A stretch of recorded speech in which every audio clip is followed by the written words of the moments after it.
Good morning, dear friends. Afreilich and Hanukkah night. Well, it's not night. Day number 2 of Hanukkah, November 30th. It's a Tuesday. We're studying the entire Talmud, one page, one line at a time. At the moment, we are studying Masechet Shabbos, chapter 10.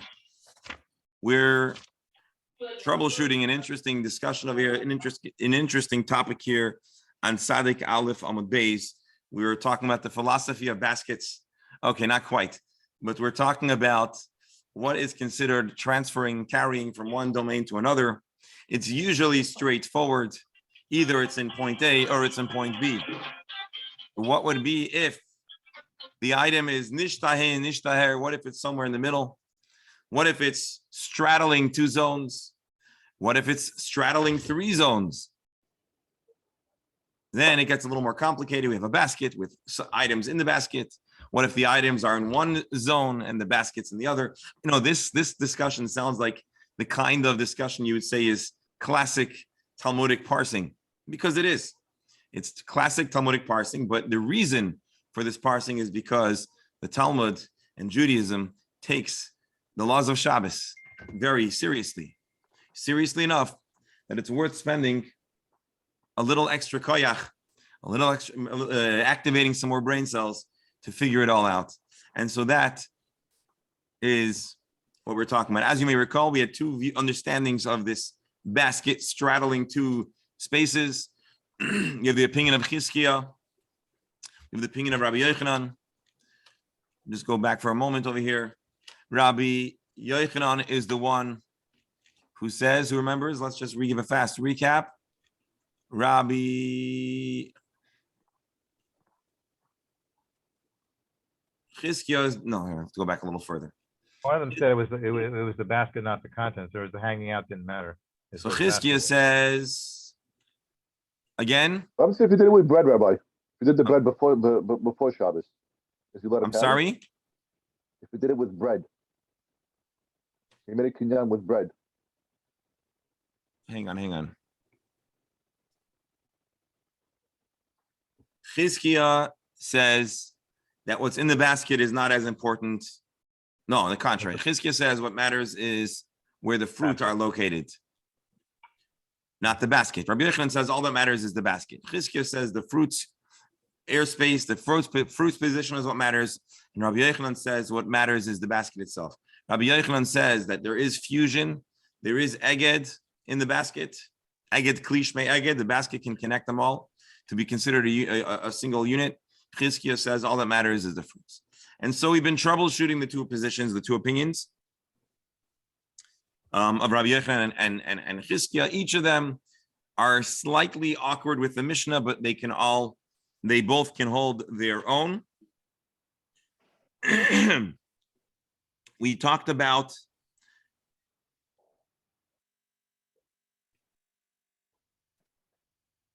so here's where we left off.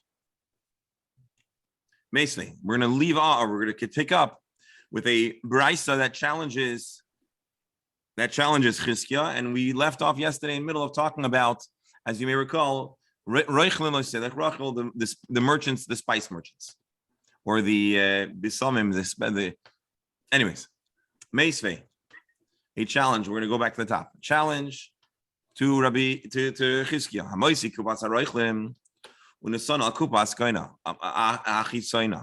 You're carrying out a basket full of different bisamim, and you place it on the external ledge, the external threshold. Although most of the items on the basket are protruding into the public domain, Potter, one is yet exempt until the entire basket is singularly located in the Rishus Harabim, in the outside domain. Chizkiah will answer no. Or initially we understood that we're talking about ground spices, crushed spices. Rashi. They were little baggies, I imagine, bundles of ground spices. The ki afkala mixas kupa nofik V'ahi porta kamatsuras kulon. Initially, we understood that the little pulverized spice, the ones that are out entirely. The katani potter, and yet the Brisa says that you are exempt. Alma eged klish me'eged. So initially, because they're all bound up and pulverized. And then this would be kasha l'chizkiya, a problem to chizkiya. Again, let me repeat. Chizkiya is the one who says all that matters is the individual item. And this text seems to say that it doesn't matter so long as the basket is partially connected to the old zone, it's not considered to have been brought out. Chizkiya would respond and say, no, this brisa is actually talking about a different scenario. We're talking about long stalks of unprocessed grasses, herbs that'll be processed into besamim, into fine scent. Rashi, beornisi agudos shirashim aruchim, bundles of long roots, oikana oikilufa shokinamin shem aruchim, or long cinnamon sticks, things that are very long. And therefore, when the basket straddles two domains, not only the basket is in two spaces, but the contents of the basket too, which run along the length or the entire size of the basket, they too are in two zones, and they need to be entirely out of one zone and into the other in order to be considered carrying. So Chizkiya basically will say that we could read this text to be consistent with the viewpoint of Chizkiya. Now, Rabbi, yes. it would be easier to deal with it if we deal with the basket, because if we start with the contents, what if it's more than half, less than half, even the content half in, half out? If we say basket and end it. I'm not sure. I'm sorry. I'm not sure I understand. No, if we're going to go by the contents, let's say the little bags of spice, it's going Right. to be a majority of the bags, a minority of the bags, half and half.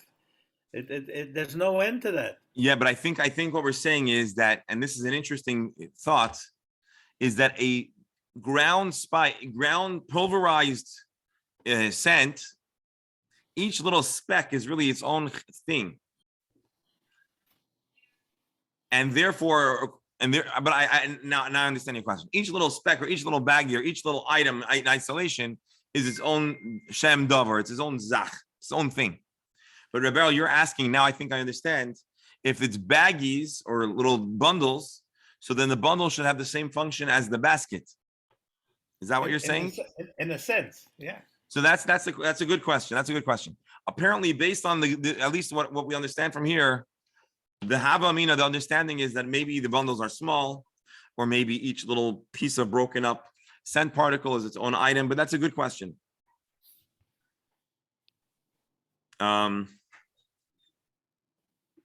So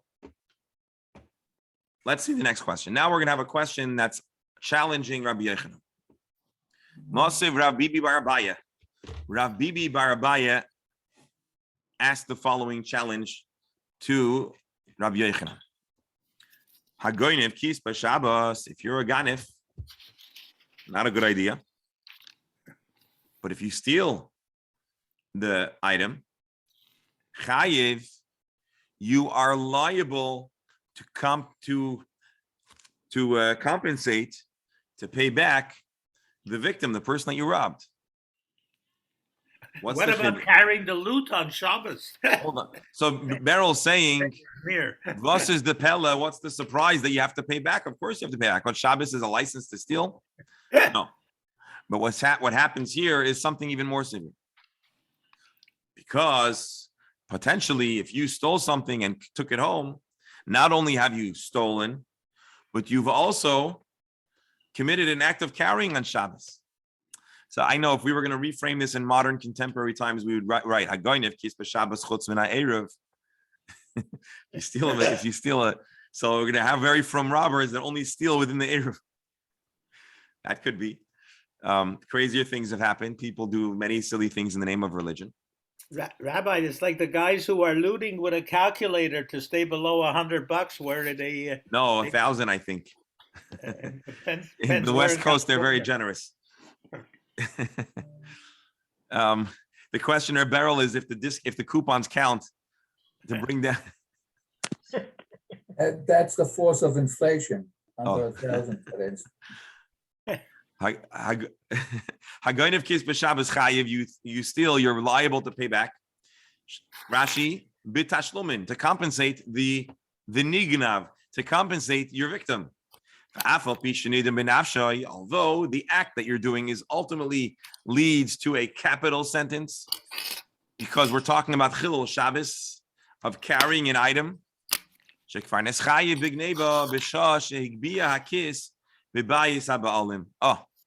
so Rashi gives us more information here, and actually, those of you that are familiar with some of the babas, some of the tort law, and the other discussions in the Gemara know that there's a difference between a ganev and a gazlan, right?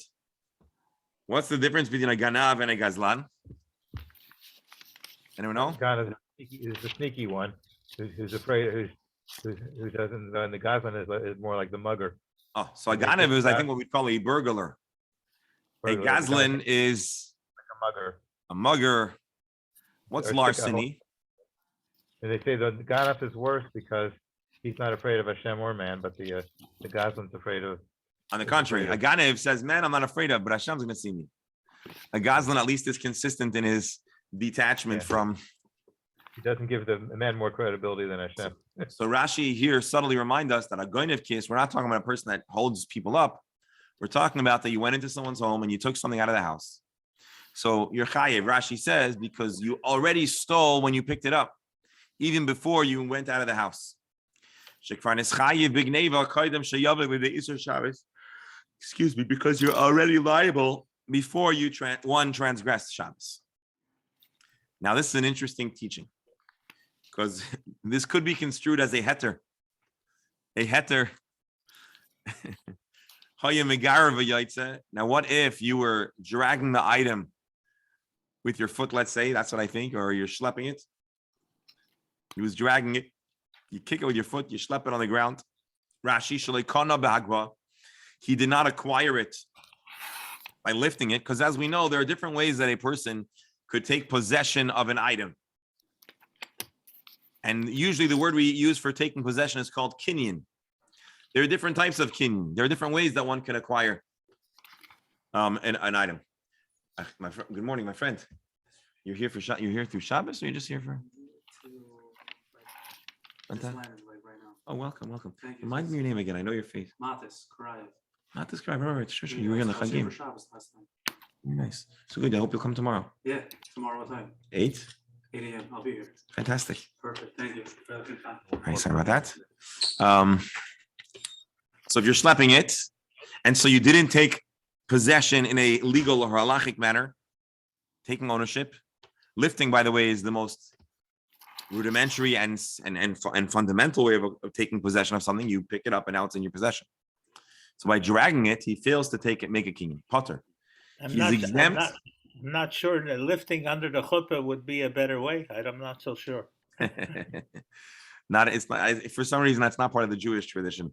Although I believe there are ritual people have such a ritual, but not in certainly not an Ashkenazic tradition. Potter mitashlumin, you're potter. You know why? Because you've got a much bigger problem in your hands. Shari iser geneva the iser Shabbos boyin ke'echad. Because the liability of theft and the liability of desecrating Shabbos, which one could receive the death penalty, happen in the same moment.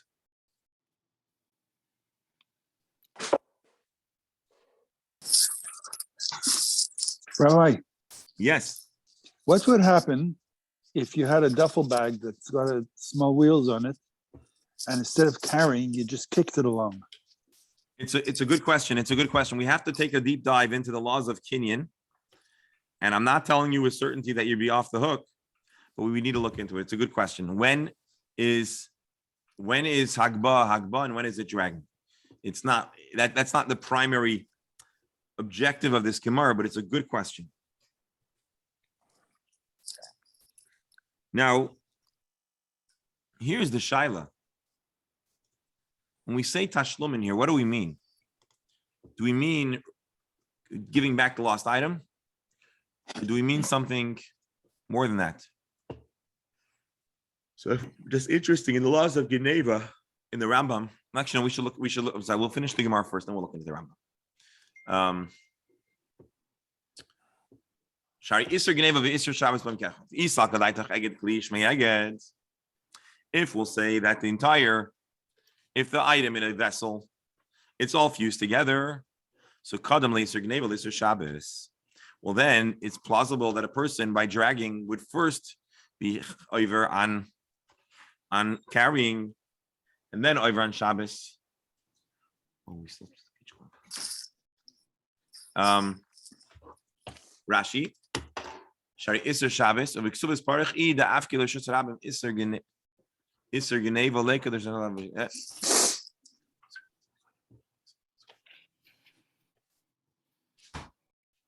Interesting. Okay. If you say that the bundle is considered fusing everything, so Kadam Le'Isser Geneva Le'Isser Shabbos, well then what's happened is you steal something by taking possession of it, but you're not Mechal Shabbos until everything is out of the home. So again, by lifting it up, you are koinet, but it's still in the airspace of the home until it passes through. So then you would be chayiv, unless you say the eged kli lav shmei eged, it's not considered a moment that fuses everything together. And so when you lift it up and you bring it over the threshold, or when you drag it across the threshold where it's going to become yours, it is also going at the very same time to be the transgression. So again, Rabbi Yochanan says that the vessel, the item, the purse, the wallet, the basket fuses everything together. But from this text, it sounds like when the item starts to go into airspace, you're already Mechal Shabbos.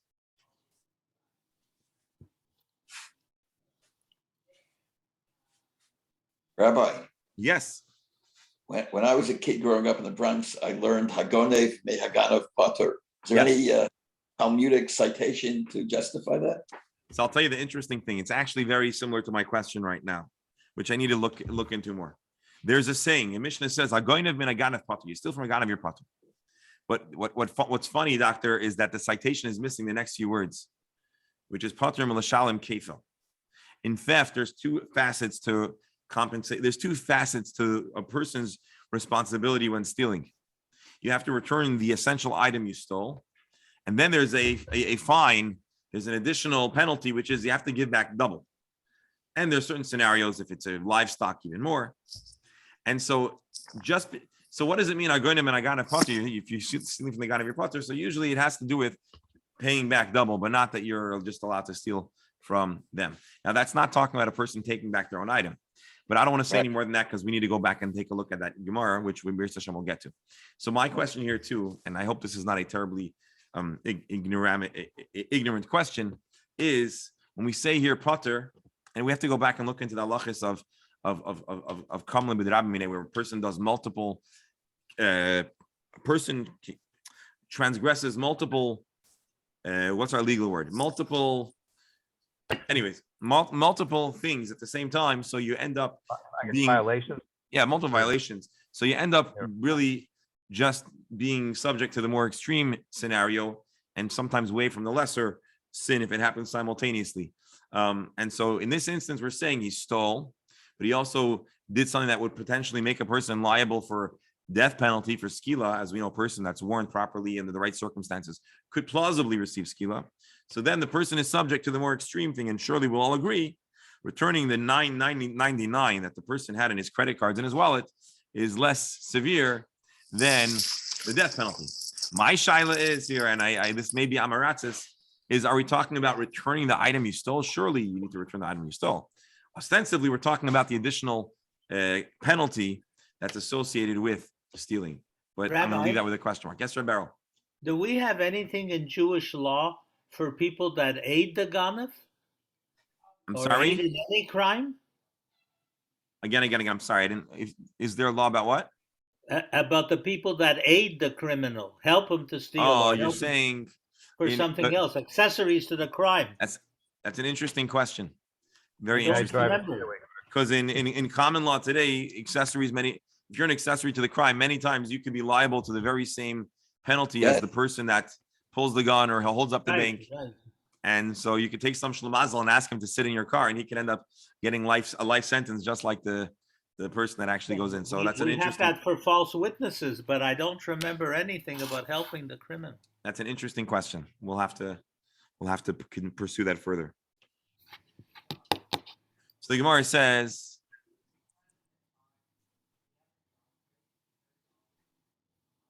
if a person was carrying out something in his mouth, then hachenami, let's read Rabbi Steinsaltz here, he would be liable for theft because it wouldn't be the same moment. But here, what's going on? What is our scenario here? How could this be consistent with Rabbi Yochanan, who says that what's in the vessel is entirely connected, and yet we're saying that the sin of the theft and Shabbos are happening simultaneously? The afke derech shulav, that he carried it out by the underside of the purse. Rashi.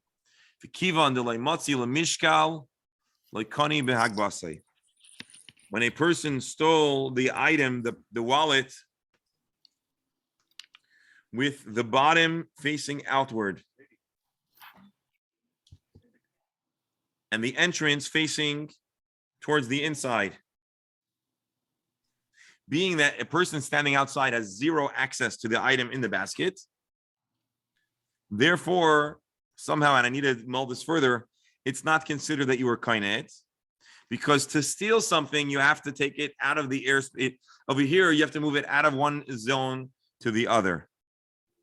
And so, the theft, we found a hypothetical where the theft and Shabbos happen one moment. And again, it's where you're holding it so that the opening is facing inwards, you're walking outwards, but because the opening, I guess, is really the most important thing. And again, we need to mull this over some more. So you haven't been fully kainet, and you haven't been fully over on the laws of carrying until simultaneously you pass through the door. Let me ask you a question. Yes. When it comes, if you pick it up and constitute Kenyan, when it comes to theft, Kenyan brings it into your own possession. And by definition, theft does not become yours. So how do you have a Kenyan with something that milchatchila can become yours? What I'm sorry. I think you're asking a good question. Just are you asking how can a person be koina something that's not theirs? Right. In other words, you're saying how can not theirs. I mean, you're saying how can there be a legal? And in the legal Kenyan, it cannot become yours. You're Even asking how if you do a process of Kenyan, it cannot become yours because you're stealing it. Oh, so you're asking basically how can there be a legal mechanism for stealing? How can we say that you could be koina, take possession of something that's not yours? How can the Torah create a vehicle or a technical framework for theft? I don't think the Kenyan works to begin with. So the answer is as follows. When you remove something from someone else's space, the Kenyan ends up being a liability on your part because now you are responsible for that item. If you are not koina, so Kenyan, it's not a legal Kenyan. You're not allowed to steal. But because Kenyan, the principle of taking possession reflects a reality. So when you steal something and put it in your wallet or you put it in your pocket or you carry it into your car or out of someone else's home, that now is your problem. And so the fact that this is your problem, Kenyan here means you've done an act to remove it from someone else's possession. And if it isn't a legal matter, meaning you didn't exchange, you didn't barter or pay for it or receive permission, well, now all of the liabilities associated with ownership are now transferred to you. And you still have to return it. But so Kenyan here is not something that you should celebrate. Oh, you acquire this item. No, it means you've done the act of theft. Now it's in your possession. Now it's your problem. Now you have to give compensation. Now you have to return the lost item. You'll have to give double under many circumstances. So I agree with you. It sounds funny. We're talking about a Kenyan, which is usually like a legal mechanism to allow you to get something. And here we're using that same term to describe a theft. But again, the item transferred to your possession. Now it's your problem. Yes, Rabbi. Doesn't it take two to tango for Kenyan? Doesn't it take usually, a healthy illegal kinyan, yes. But for theft, theft could happen even without a legal kinyan. But again, and that's exactly what that's what the doctor asked. Yes, yes, I understand. So kinyan means you took it in your possession. It's not a good thing. And making it a kinyan doesn't make your life any easier. But there needs to be a legal moment where the item has been removed from the victim and is now in your possession.